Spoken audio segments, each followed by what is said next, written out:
All India बार examination के 18th addition के लिए अब केवल 2 महीने के आसपास रह गए हैं और आज के इस वीडियो में हम लोग डिस्कस करेंगे कि आपको इस एग्जाम को क्रैक करने के लिए क्या स्ट्रेटजी फॉलो करनी है, स्टेप बाय स्टेप किस तरीके की किताबें रेफर करनी है, बेराट का सही से इस्तेमाल कैसे करना है, क्या क्या चीजें ऐसी हैं जो कि आपको जाननी है इस एग्जाम के बारे में, ताकि आप बढ़िया से अपने टाइम को यूटिलाइज करके और बाकी जो आप मान लो एक प्रैक्टिसिंग एडवोकेट हो या फिर आप स्टूडेंट हो या कोई भी आप किसी भी उससे बिलोंग करते हो, सारे लोगों के लिए ये जो बेसिकली मेरी वीडियो है स्ट्रेटजी वाली सब पे ये अप्लाई करती है। तो वीडियो को लास्ट तक भैया जरूर देखिए।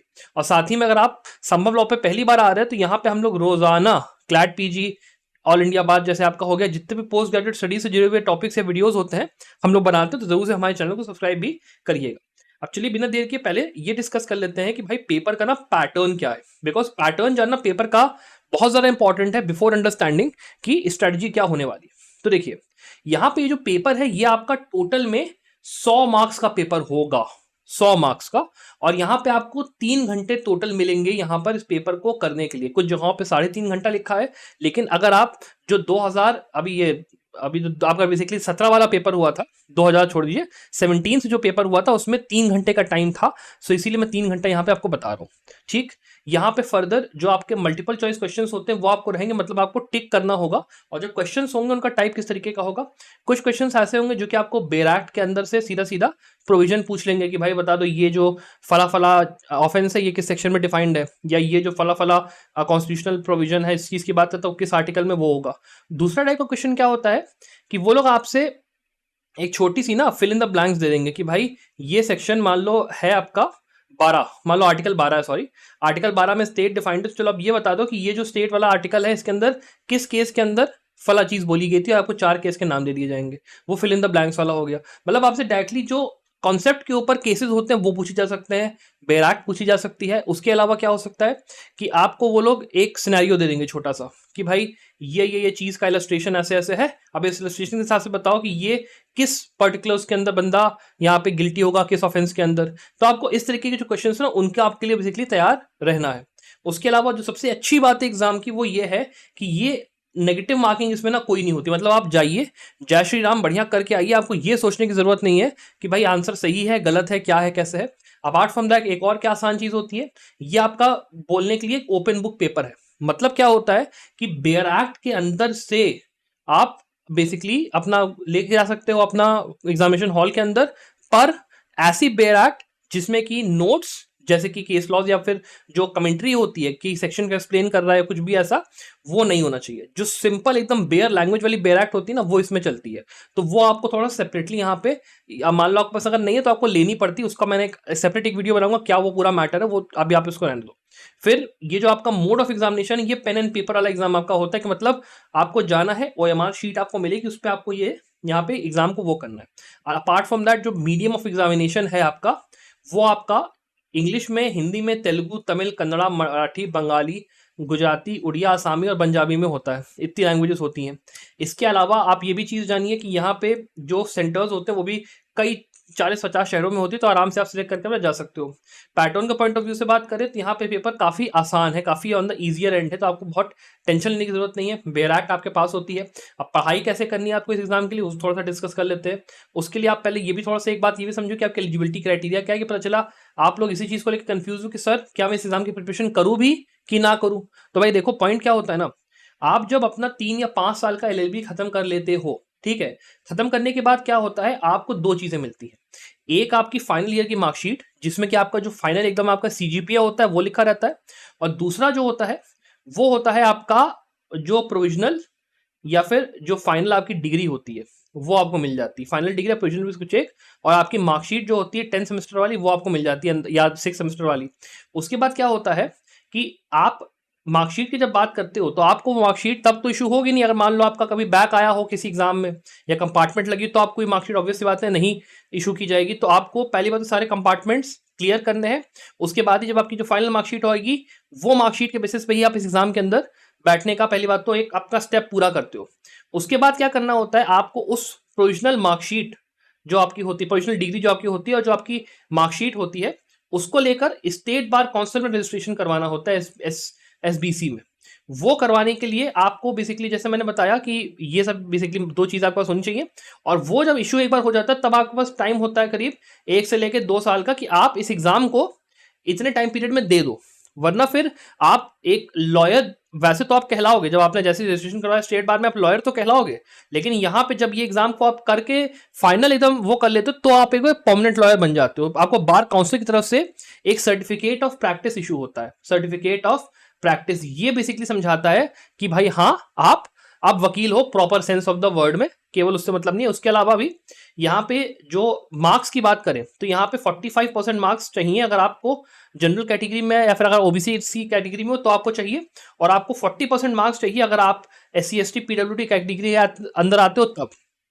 मतलब यह है कि इस एग्जाम के अंदर ऐसा कुछ भी नहीं है कि आपको 65% या 70% या 80% लाना है, नहीं, आप केवल 45% ले आइए, आप ये एग्जाम पास कर जाओगे। यहाँ पे बिकॉज रिजल्ट्स के अंदर कोई चीज लिखी ही नहीं जाती है कि इतना परसेंट ला, इतना परसेंट, कुछ नहीं होता, केवल पास करो, काम खत्म। तो उससे आपको ये भी समझ में आता है कि जो प्रिपरेशन है ना आपकी इस एग्जाम के लिए, वो कितनी सिंपल और आसान है, उतनी कठिन यहाँ पे है नहीं। अब हम लोग बात करें फिर थोड़ा सा टाइम के बारे में कि भाई टाइम कितना है, क्या है। तो देखिए यहाँ पे अभी जो ये वीडियो मैं बना रहा हूँ, ये मैं करीब आप समझ लीजिए 18, 19, 20 तारीख के आसपास बना रहा हूँ। तो आपके पास 1, 2, ये दूसरा जो महीना ये पूरा आपके पास बचता है। एग्जाम आपका देखिए 29 अक्टूबर को होना है। तो ये जो 2 महीने आपके पास है, यहाँ पे भी थोड़ा सा जो 10-15 दिन का टाइम है, इसमें प्रॉपर प्रिपरेशन कैसे करनी है उसके बारे में चलिए बात करना शुरू करते हैं। और उसके पहले हम लोग को ये जानना पड़ेगा कि जो पेपर है, वो पेपर जो 100 मार्क्स का आता है, उसके अंदर कौन कौन से कंपोनेंट सब्जेक्ट्स हैं जिसमें से कि ये लोग क्वेश्चंस आपको देंगे। अब ये जो आपका पूरा चार्ट है, ये चार्ट है पिछले साल का, तो उसके हिसाब से पेपर इन्होंने दिया था। इस साल भी समवॉट यही आपका डिस्ट्रीब्यूशन होने वाला है क्वेश्चंस का, ज़्यादा चेंज यहाँ पे नहीं होगा। अब देखिए यहाँ पे सबसे पहले क्या है, जो सबसे मेन सब्जेक्ट हमें फोकस का है वो देख लेते हैं। पहली बात आपका यहाँ पे कॉन्स्टिट्यूशनल लॉ, फिर आपके क्रिमिनल लॉ के सब्जेक्ट्स है IPC, CRPC और आपका एविडेंस एक्ट। तो आपको ये समझ में आएगा कि भाई क्रिमिनल लॉ एक तो मुझे पढ़ना है, एक मुझे कॉन्स्टिट्यूशनल लॉ पे अच्छी कमांड करनी है। उसके बाद जो अगला सब्जेक्ट आपको अच्छे से देखते चलना है वो है आपका CPC। ठीक है, ये जितने सब्जेक्ट्स हैं आपके, ये आपके समझ लीजिए 10 10 10 आपका हो गया 30, और आपका 46 मार्क्स आपकी यही देखो सब्जेक्ट्स आपको ला के दे देंगे। सो विच मीन्स कि जब आप अपनी तैयारी कर रहे हो तो आपको तैयारी का देखो तरीका क्या होगा, सोर्स आपका क्या होना चाहिए तैयारी का, पहले वो समझो। आपको पहली बात तो AK जैन सीरीज की बुक्स से आप जाके एकदम मोहब्बत कर लीजिए। इससे अच्छी बुक्स आपको मिलेंगी नहीं पूरे मार्केट में इस एग्जाम को तैयार करने के लिए। आप मुझसे स्टैम्प पेपर पे लिख के ले सकते हो, बता दे रहा हूँ।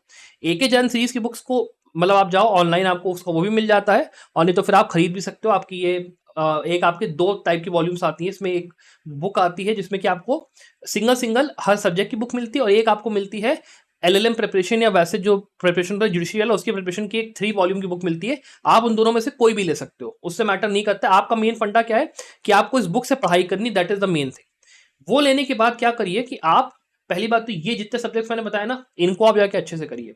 और उसके साथ में एक काम और करिए कि उनकी जो बेयर एक्ट है ना, उस बेयर एक्ट को यार ना पढ़ना थोड़ा सा शुरू कर दीजिए। आपको बेसिकली इस स्किल पे काम करना है कि जब आप ओपनिंग बुक एग्जाम में बैठे हो, आपके सामने 100 क्वेश्चंस आ गए, तो आपको कोशिश ये करनी है कि उस बेयर एक्ट के अंदर को खोलो और ये पढ़ लो कि भाई किस सेक्शन में क्या दिया है, और उस सेक्शन के अंदर क्या इंग्रेडिएंट्स हैं, कौन कौन से इलस्ट्रेशंस दिए हुए हैं, ताकि जब भी वो क्वेश्चन आपके सामने आए तो आपको इस चीज़ का कंफ्यूजन ना रहे कि आंसर ये होगा कि आंसर ये होगा, और आप जल्दी जल्दी क्वेश्चंस को वहां पे ढूंढ पाओ। प्लस इंटरप्रिटेशन करने के लिए भी बहुत ज़्यादा इंपॉर्टेंट होता है कि आपके सामने क्वेश्चन आया तो क्वेश्चन के अंदर वो लोग आपको कंफ्यूज करने के लिए 50 तरीके के वर्ड्स का इस्तेमाल करेंगे कि मतलब इफ है, इफ का दैन का शैल का फॉर, एक एक वर्ड चेंज करके आपको देंगे। तो आपका काम क्या रहता है कि वहां पे बैराक के अंदर एकदम डिटेल में पढ़ के पता करना कि भाई एग्जैक्टली आंसर है क्या, ये सेक्शन 45 है कि सेक्शन 46 है कि 47 है। एकदम पास के सेक्शन होता है, कंफ्यूज करने के लिए काफी ये यहाँ पे चीजें दी जाती हैं। और साथ में क्या है कि अब जो कि ऑल इंडिया बार थोड़ा सा स्ट्रिक्ट हो गया, तो पैटर्न थोड़ा सा मैं बताऊंगा कि क्वेश्चन पेपर थोड़ा डिफिकल्ट होगा, थोड़ा सा यहाँ पे वो भी बढ़ेगा। तो आपको इस हिसाब से तैयार रहना है कि पहली बात बेयर एक्ट की reading is very very very important, उसको प्लीज जाइए 4-5 बार ना हो पाए तो इन 2 महीनों में पूरा अच्छे से स्कैन करिए। और उसके साथ में AK जैन सीरीज से तैयारी करना शुरू करिए, बिकॉज आपका जैसे मैंने कहा बेयर एक्ट के अंदर से अगर मैं एक आपको ऊपर से एक आपको रफ आइडिया दूं, तो आपके 30% क्वेश्चन या 40% आप क्वेश्चन कह सकते हो बेयर एक्ट के अंदर से आते हैं। फिर कुछ क्वेश्चन आते हैं जिसके कि आपका सेक्शन नंबर तो नहीं पता चलेगा, लेकिन आपको एक आइडिया मिल जाएगा कि ये जो पर्टिकुलर सेक्शन की बात हो रही, जैसे मान लो ऑफेंस ऑफ बाइगमी है तो वो लोग बाइगमी मेंशन कर देंगे, सेक्शन नहीं मेंशन करेंगे। तो आपको ये पता होना चाहिए कि बाइगमी बेयर एक्ट के अंदर दिया कहां है और उसके बेसिस पे आप बेयर एक्ट को खोलकर वहां से वो आंसर खींच पाओ। सो आपके लिए बहुत ही ज्यादा इंपॉर्टेंट हो जाता है कि एविडेंस के सेक्शंस हो गए या कॉन्स्टिट्यूशनल लॉ के सेक्शंस हो गए, आर्टिकल्स हो गए सॉरी, या फिर सीआरपीसी के सेक्शंस हो गए, उनका आपको पता होना चाहिए किस सेक्शन में क्या चीज दी है, जिससे कि आपको ये वहां पे दिमाग में रहे कि भाई ऑफेंस का नाम या फिर प्रोविजन का नाम लिया कि बेल यहां यहां डिफाइंड है किस तरीके का, क्या वो आप तुरंत बेयर एक्ट में खोल के निकाल पाओ। That is very very important यार, उस चीज को प्लीज करके जाओ, ठीक है। उसके अलावा भी अगर हम लोग बात करें तो बाकी के जो आपका जैसे मतलब मैंने जैसे बताया, ये आपका जो सेक्शन ये वाला आपका पोर्शन होता है वो आपका लेके समझ लीजिए 20 से लेकर 30% का होता है। और फिर आपके कुछ 30% होते हैं आपके ऐसे क्वेश्चंस जो कि आपके केस लॉज पे बेस होते हैं या इलस्ट्रेशंस पे बेस होते हैं। तो केस लॉज के लिए जैसे मैंने कहा एक एजेंट सीरीज से थोड़ी पढ़ाई कर लीजिए, बाकी बेराट से कर लीजिए। अब अगर थोड़ा इस बात पे वापस लौटे कि आपको किन सब्जेक्ट्स पे ज्यादा ध्यान देना है, किन सब्जेक्ट्स को आपको उतना दिमाग लगाना है, तो ये 5 सब्जेक्ट्स तो देख लो ना, इनको तो एकदम बढ़िया से करके जाओ यार, इसको तो बिल्कुल डाउट ही नहीं है मेरे हिसाब से। अगर स्ट्रेटजी में बताऊं डे बाय डे कैसे करना है, तो पहले 1 महीने में आप जाओ यार इन 5 सब्जेक्ट्स को खत्म करो 1 महीने में। कुछ नहीं करना है, दिन में बस बैठो आप करीब 3 से 4 घंटा मैक्स टू मैक्स, उससे ज्यादा का टाइम आपको लगेगा नहीं। आपको कुछ नहीं करना, एक एजेंट सीरीज पकड़ो, एक एजेंट सीरीज ऑफ बुक्स खोल के कॉन्स्टिट्यूशनल लॉ को या मान लो आईपीसी को आपने एक साथ उठा लिया, पैरेलल में पढ़ते रहो ऊपर ऊपर, बैराक खोल के अपना पोर्शन बाय पोर्शन सेक्शन को करते रहो, कोई दिक्कत नहीं, आराम आराम से चलेगा।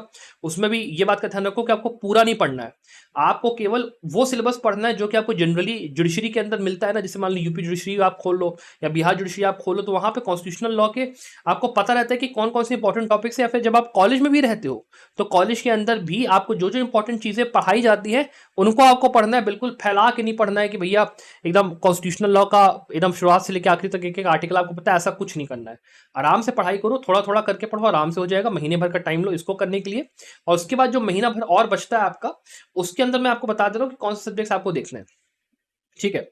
उसके अंदर सबसे पहले आपका ये देखो लॉ ऑफ टॉर्ट्स का, ये सब्जेक्ट बहुत ही आसान भी होता है, बहुत ही बढ़िया भी होता है। इसमें जो बेयर एक्ट है, एमवी एक्ट और ये आपका कंज्यूमर प्रोटेक्शन, इनको ऊपर ऊपर से देख लो, क्वेश्चन आएगा तो उसको आप कर लेना। इसकी भी एक ही जन मान लो लेनी तो आप कर लो। उसके बाद जो एक बहुत ही इंपॉर्टेंट सब्जेक्ट है वो आता है आपका फैमिली लॉ। अब फैमिली लॉ के अंदर नंबर ऑफ बेयर एक्ट थोड़ी सी बढ़ जाती है, बिकॉज 4 बेयर एक्ट तो आपकी केवल आपका सक्सेशन का हो गया, मेंटेनेंस हो गया, गार्जियनशिप हो गया, अडॉप्शन का हो गया, ये सब पूरा हो गया। तो इनको करने में थोड़ा सा टाइम लगेगा, लेकिन बेयर एक्ट थोड़ी सी स्मॉल होती है तो आराम से ये हो जाता है, इस चीज का ध्यान रखिएगा। उसके बाद एक जो आप काम और कर सकते हो वो ये है कि यहाँ पे जो आप देख लो यहाँ पे कॉन्ट्रैक्ट्स को, लॉ ऑफ कॉन्ट्रैक्ट्स एनआई और स्पेसिफिक लीफ एक्ट, इसको आप कर सकते हो। बिकॉज ये देखो 8 नंबर का यहाँ पे ये आता है, फैमिली लॉ देखो 8 नंबर का यहाँ पे ये आता है। और ये सब्जेक्ट्स ऐसे हैं जो कि आपने जनरली अपने कॉलेज में ध्यान से पढ़े होंगे, या फिर मान लो अगर आप एक जुडिशरी एस्पिरेंट हो तो भी आपने इसको पढ़ा होगा। तो इनको आप प्लीज थोड़ा सा आखिरी के 1 महीने में इन सब्जेक्ट्स के ऊपर थोड़ा सा ध्यान देना शुरू करो। पहले के 1 महीने में उन सब्जेक्ट्स को करो जो मैंने ऊपर टॉप 5 बताया, बाकी के महीने में इनको करो। करने का तरीका मैंने आपको पहले एक्सप्लेन कर दिया, एक जैन बेयर एक्ट, तो सब चीजों को मिला के आपको करना है। उसके अलावा फिर आप ये भी काम कर सकते हो कि लास्ट के 15 डेज में थोड़ा सा ना एमसीक्यूज की प्रैक्टिस करना शुरू करो। ज्यादा प्रैक्टिस की जरूरत नहीं है, कोई भी अपनी एमसीक्यू की बुक उठा लो, चाहे यूनिवर्सल की उठा लो, चाहे सिंगल की उठा लो, चाहे कहीं की उठा लो, उससे मतलब नहीं है। ऑनलाइन खोल लो, पीडीएफ आपको मिल जाएगी, वहां चले जाओ, वहां से प्रैक्टिस करो, कोई दिक्कत नहीं। बस प्रैक्टिस करो क्वेश्चंस की, multiple choice more than enough, आपका आराम से हो जाना चाहिए। अब इसके बाद मैं अगर थोड़ा सा ये बताऊं कि जो स्ट्रेटजी है वो कैसे कैसे थोड़े लोगों के डिफरेंट होगी, तो जैसे मान लो अगर आप एक ऐसे स्टूडेंट हो जो कि मान लो जुडिशरी की तैयारी कर रहा है, तो आपके लिए तो ये पेपर एकदम हलवा है, आपके लिए तो कोई कठिन यहाँ पे बात है नहीं, आपको ज़्यादा टेंशन लेने की जरूरत नहीं है। उसके बाद एक ऐसे स्टूडेंट हो जो कि प्रैक्टिसिंग मान लो प्रैक्टिस कर रहा है अपना कोर्ट में, भाई तो अपना थोड़ा सा टाइम आप डिवाइड करो, अपने सीनियर से बोलो कि भैया देखो हमको यार अभी ऑल इंडिया बार का थोड़ा सा एग्जाम देना है, तो थोड़ा सा हमको भाई रिलैक्सेशन मिले और हम भी अपना थोड़ा सा तैयारी करके परमानेंट वकील हमको बनना है, तो हमको टाइम दिया जाए। उसके अलावा आप मान लो अगर एक ऐसे वो हो जो कि कॉर्पोरेट लॉ में काम करता है, या फिर आप मान लो अपना मास्टर्स परस्यू कर रहे हो, तो उस केस में भी आपके लिए काफी ज्यादा कठिन नहीं होने नहीं वाला, बिकॉज रेगुलर पढ़ाई के साथ आपको बस 2-3-4 घंटा दिन का देना है। बैराक्स को रिवाइज करिए, एक एजेंट सीरीज खोल के थोड़ा सा उसको देख लीजिए, मोर देन इनफ रहेगा। जरा आपको इसमें टेंशन लेने की यहाँ पे एग्जाम के लिए जरूरत नहीं है, या बात मान के चलिए। अपार्ट फ्रॉम दैट एक बात मैं और कहूंगा कि ये जो आप देख रहे हो 46 का यहाँ पे हो गया 8 मार्क्स 8 मार्क्स, और ये यहाँ पे 4-5 मार्क्स का और, तो आपको ये टोटल ना 60 प्लस आराम से पहुंचा देता है आपके स्कोर को। पास होने के लिए आपको केवल 45 मार्क्स चाहिए और नेगेटिव मार्किंग समझ लीजिए यहाँ पे है नहीं, तो इसीलिए आप केवल अगर इन सब्जेक्ट्स पे भी ध्यान देते हो तो आपका काम यहाँ पे इस एग्जाम को क्रैक करने का हो ही जाएगा। बाकी जितने आपके सब्जेक्ट्स हैं उनकी आप अगर बात करते हो, तो अगर मैं और भी कहूँ, जैसे मान लो आईपीआर की बात होगी तो उसमें पढ़ने में फालतू में ज़्यादा टाइम जाएगा। उसके अलावा टैक्सेशन के अंदर भी अगर आप ज़्यादा दिमाग लगाने जाओगे केवल 4 क्वेश्चन के लिए तो बनता नहीं है। जो सब्जेक्ट्स आसान है, जिन पे आप ज़्यादा दिमाग लगा सकते हो, वो आपके पहली बात तो एडमिन लॉ है। एडमिन लॉ को आप अच्छे से कर सकते हो। फिर आप पब्लिक इंटरेस्ट लिटिगेशन जो है उसमें कर सकते हो।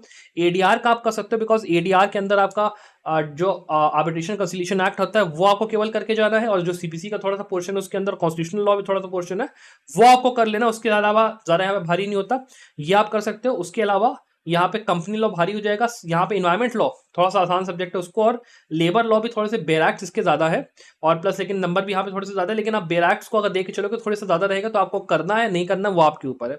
बाकी मेरे हिसाब से इतने सब्जेक्ट जितने मैंने बोले उतने आप कर लो, आराम से आपका निकलेगा। बाकियों के लिए आप अपनी जो बेरैक्ट होती है वो अपना लेके चले जाइएगा, उसके अंदर से आपको आंसर निकाल निकाल के वैसे भी मिल ही जाएगा, या ज्यादा उसमें टेंशन और चिकचिक की जरूरत है नहीं। 45 मार्क्स लाने, 45 मार्क्स आराम से आ जाएंगे। मैं तो आपसे ये भी कहूंगा कि जितने क्वेश्चन आ रहे हैं सारे के सारे क्वेश्चन अटेम्प्ट करके आओ, आराम से आपका पेपर निकलेगा विदाउट अ डाउट। उसमें कोई यहाँ पे मतलब चक्कर ही नहीं है कि नहीं आपका निकलेगा, ऐसा हो नहीं सकता। अपार्ट फ्रॉम दैट, अगर आपको मान लो कोई और डाउट है, कोई चीज़ आपको पूछनी है इस एग्जाम से जुड़ी हुई है, मुझे जरूर से यहाँ पे कमेंट से पूछ सकते हो क्वेश्चन को। Apart from that, I wish you the very very best of luck for you to success. Bye.